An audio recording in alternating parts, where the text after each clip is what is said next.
Olá, sou Daniel Valença, professor do curso de Direito da UFESA. Queria trazer alguns elementos sobre o que está acontecendo na Bolívia. Primeiro é que não, independente da nossa posição, se era legítimo ou não Evo Morales se candidatar novamente, houve uma decisão do Tribunal Plurinacional da Bolívia, ou seja, o STF deles, de que ele poderia ser candidato. Na verdade, o poder constituinte, o poder originário, aquele que deve dizer, enfim, a diretriz do país, durante o período de 2006-2009, havia elaborado um texto conhecido como a Constituição de Oruro, em que previa a reeleição ilimitada. Essa oposição do Oriente, golpista, como está se vendo agora, brecou essa Constituição e foi feito um acordo, um recuo do governo à época, em que o Senado, ou seja, o poder instituído, alterou o texto do poder instituinte, do poder originário da Assembleia Constituinte. Ou seja, há todo um debate profundo e que, enfim, é impossível debater rapidamente aqui. Mas a questão é, desde o dia da eleição, no dia 20 de outubro, quando começam os primeiros resultados, a oposição já começou a tacar fogo em determinados estabelecimentos do órgão eleitoral. Para quem não sabe como funciona, na Bolívia há duas contagens. Uma contagem que é no voto a voto, e outra contagem que é o somatório geral de cada colégio eleitoral.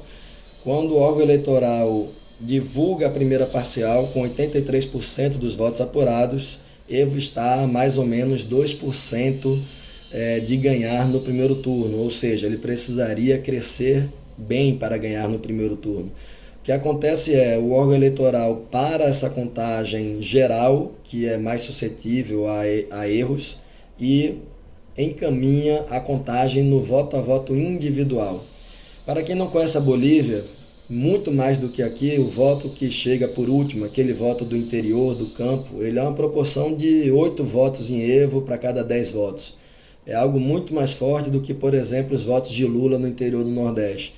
Então, era sim bem possível que Evo ganhasse ainda no primeiro turno. Caso não ganhasse, perderia por muito pouco de ganhar no primeiro turno. Bom, o que acontece? O órgão eleitoral volta à contagem, essa contagem vai se dar ao longo da primeira semana e vai confirmar a vitória de Evo. Enquanto isso, a oposição cada vez mais produz atos violentos, fascistas, racistas e de boicote econômico, de paralisação do país. Para se ter uma ideia, todo mundo acompanhou, a prefeita de Vinto, ela foi arrancada de dentro da prefeitura, foi torturada, foi pintada, cortaram seus cabelos, a ajoelharam e ela perante as câmeras disse que preferia morrer do que abdicar dos seus princípios e de defender esse processo inaugurado em 2006 com a eleição do Evo Morales e do Lineira. Mas não só elas, organizações indígenas, camponesas, do partido do Evo, várias delas foram depredadas e queimadas por atos dessa direita que se armou nesse período. 2 governadores do partido do Evo tiveram suas casas queimadas. O próprio Evo, quando renunciou, teve a sua casa invadida, saqueada e também, enfim, depredada. A irmã do Evo teve a casa queimada. O que acontece a polícia e as forças armadas permitiram que se instaurasse o caos. Esse caos ele vem, claro, a partir dos grandes grupos empresariais, latifundiários e vinculados aos interesses norte-americanos. O governo, ao invés de tentar organizar uma resistência popular, se apega à tentativa de paz e manutenção da ordem constitucional e aí, quando chegou no sábado, se tornou impossível manter o governo. A OEA, que desde o início tentou desestabilizar todos os governos progressistas da região e de esquerda, que nunca se manifestou sobre os crimes de Bolsonaro, enfim, o que acontece na Colômbia, etc., ela atua para desestabilizar. O governo aceita uma auditoria da eleição com a recontagem dos votos, com a participação da OEA, e no sábado a OEA vai dizer que, não é possível dizer que Evo ganhou no primeiro turno, pois determinadas atas estavam com problemas. É óbvio, até porque tacaram fogo em órgãos eleitorais no dia da eleição, provavelmente teria problemas, mesmo caso se não houvesse anteriormente. Mas o informe da OEA também não diz que Evo não foi o primeiro colocado e não foi disparado o melhor votado, né? Acontece que nesse período a oposição já tinha abdicado há muito de qualquer debate sobre fraude eleitoral e tinha realmente partido para o seu plano inicial, que era o golpe de Estado, e implementou esse golpe de Estado colocando as Forças Armadas para exigir a renúncia do presidente. Para quem tiver dúvida se é um golpe de Estado ou não, é muito simples, é só ver que logo após o golpe de Estado, pela primeira vez as Forças Armadas, depois de 14 anos, voltaram a colocar tanques nas ruas e a matar civis em uma repressão generalizada, completamente inaceitável e que atenta contra os direitos humanos e, enfim, são crimes contra a humanidade. A presidenta do órgão eleitoral foi presa. Se abordou, o líder da oposição disse que havia uma ordem de prisão de Evo, eles viram que era demais e recuaram depois, mas com certeza iriam tentar prendê-lo e matá-lo. Mas outras lideranças do MAS foram presas, foram escorraçadas, enfim.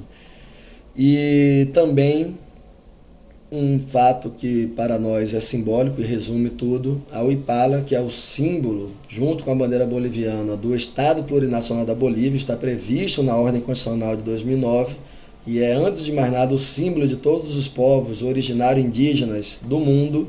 Ela foi arrancada das fardas militares, ela foi arrancada do aeroporto de Viru-Viru, ela foi queimada em praça pública, e aí não tem como ter dúvida, foi um golpe em que os americanos querem o petróleo, o gás boliviano, mas também querem a privatização de inúmeras empresas públicas criadas por este governo Evo. Foi um golpe em que empresários cívicos, latifundiários do Oriente principalmente, articularam e planejaram junto aos americanos. Foi um golpe racista, abertamente contra os povos e nações indígenas originários, e também foi um golpe religioso. Pela primeira vez se dá um golpe de Estado militar e um líder da oposição, Camacho, que nem candidato foi, ingressa no Palácio de Governo e tira uma foto ajoelhada perante a Bíblia dentro do palácio. Então, ante a tudo isso, é impossível não ser solidário à resistência que já começou desde ontem na Bolívia. Mais de 5 aimarás desceram de El Alto ontem e retomaram o centro de La Paz. Cochabamba, a zona sul, zona mais popular, foi retomada pelos povos camponeses, indígenas originários. E a notícia que se tem é que as organizações que construíram o processo que levou Evo à presidência, as organizações populares, camponesas, indígenas, deliberaram bloqueio geral do país até que se derrube o golpe de Estado. Por isso, toda a solidariedade internacional, repassando vídeos, fotos, os crimes que as Forças Armadas estão cometendo nesse momento na Bolívia, é fundamental para tentarmos frear mais um golpe de Estado após o que houve em Honduras, no Paraguai, no Brasil, já se tentou na Venezuela, na Nicarágua, enfim. Fica aí uma reflexão para a esquerda no século XXI, se é possível no nosso continente latino-americano os trabalhadores viverem com bem-estar social e com democracia, com elites e com esse imperialismo tão antidemocráticos e tão escravagistas como permanecem a ser até hoje. Obrigado.